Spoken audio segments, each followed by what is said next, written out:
Halo semua, apa kabar? Semoga dalam keadaan baik dan sehat. Pada kesempatan kali ini saya akan menjabarkan mengenai challenge yang kedua terkait dengan materi array. Pada challenge yang kedua ini, Anda diharapkan untuk semakin mampu dalam memanfaatkan array untuk menyelesaikan suatu persoalan. Tentu saja, dalam menyelesaikan persoalan tersebut, Anda memanfaatkan array dan kemampuan Anda berimajinasi untuk sedemikian rupa mendesain solusi yang bisa menyelesaikan persoalan tadi. Kasus yang akan diangkat adalah friend catalog yang sudah kita selesaikan sampai di fase yang ketiga, dan sekarang kita akan membicarakan friend catalog untuk fase yang keempat.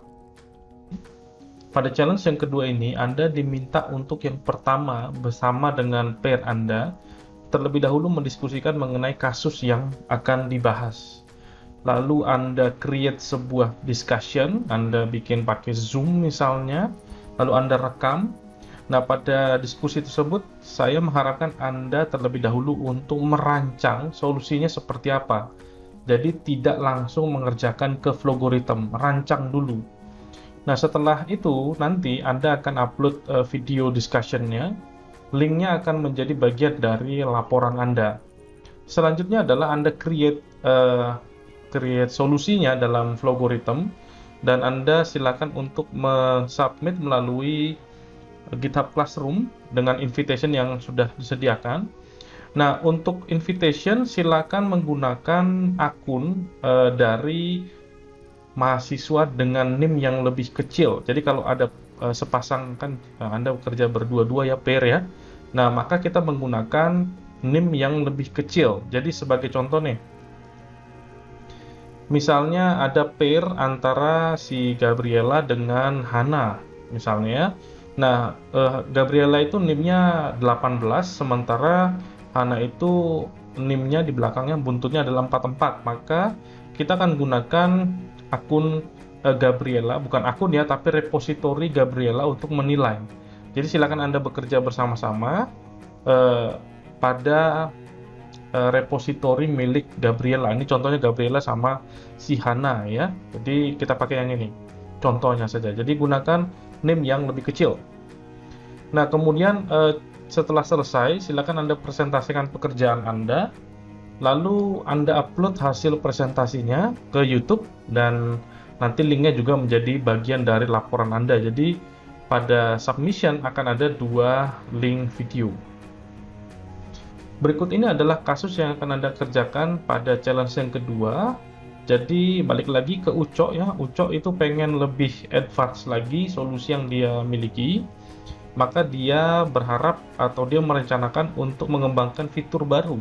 Nah, fitur baru yang ia ingin kembangkan adalah multiple context capability. Jadi saat ini sampai di fase 3 itu dia hanya bisa menyimpan satu kontak saja. Nah, sekarang dia mau bisa menyimpan multiple contacts, jadi lebih dari satu kontak gitu ya.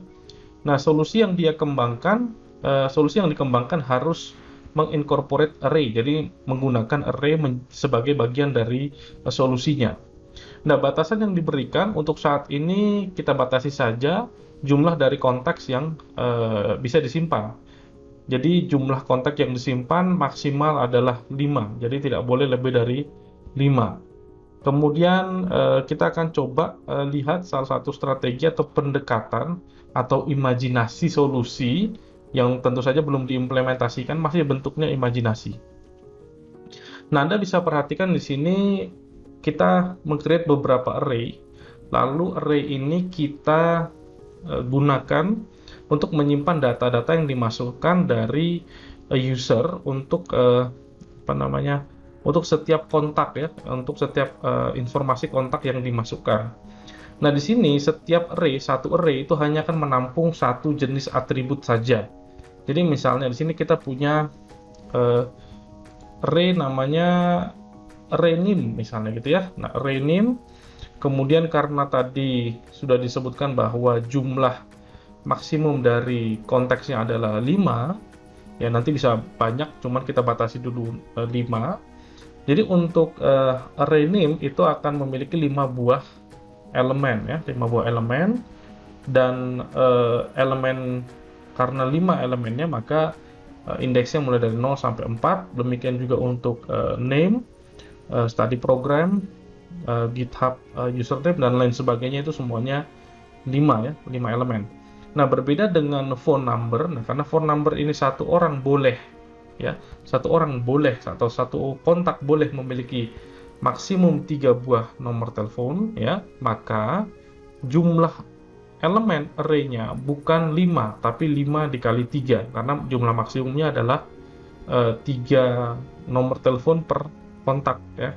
Jadi karena kontaknya ada 5, maka ya 3 kali 5 jadi 15. Nah, untuk array phone number maksimum indeksnya adalah 14, bukan 4 seperti pada array-array yang lainnya.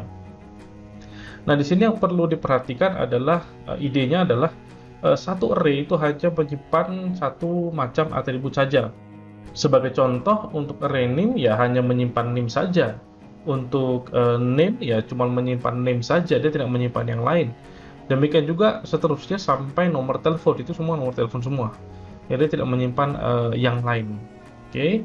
Nah, perlu diingat bahwa di sini kita bisa petakan bahwa array di indeks ke 0 ya, array di indeks ke 0 pada array name ya. Jadi indeks ke 0 pada array name dengan indeks 0 pada array name dengan indeks 0 dari array study program itu pasti merujuk kepada individu yang sama, merujuk kepada kontak yang sama ya, dan seterusnya dan seterusnya. Nah, berbeda dengan array phone number ya. Nah, untuk phone number ini tidak seperti itu ya, tapi mulainya dari 0 sampai 2 ya, indeks 0 sampai 2 sebanyak 3 buah elemen. Nah, kemudian untuk kasus kontak yang kedua itu geser lagi ke bawah ya. Jadi tidak sama ya, tidak sama pendekatannya dengan yang sebelum-sebelumnya, 3 array yang saya contohkan sebelumnya. Nah, di sini pendekatan ini sebenarnya sangat simple, cuman untuk implementasinya agak tricky. Nah, di sini menjadi tantangan buat Anda untuk bisa menyelesaikan kasus ini dengan menggunakan array ya. Jadi silakan dicoba dan didiskusikan dulu ya, dicoba. Kita akan bahas seperti apa kira-kira bentuknya. Kita akan coba nanti melihat hasil kerja Anda. Saya akan pilih beberapa kelompok, beberapa pair untuk menunjukkan hasil kerjanya. Nah, kira-kira seperti itu untuk challenge yang kedua. Semoga sukses. Rincian penjelasan bisa Anda lihat di repositori ya. Saya sudah berikan di sana. Saya pikir itu saja. Semoga sukses. Sampai ketemu lagi. Ciao.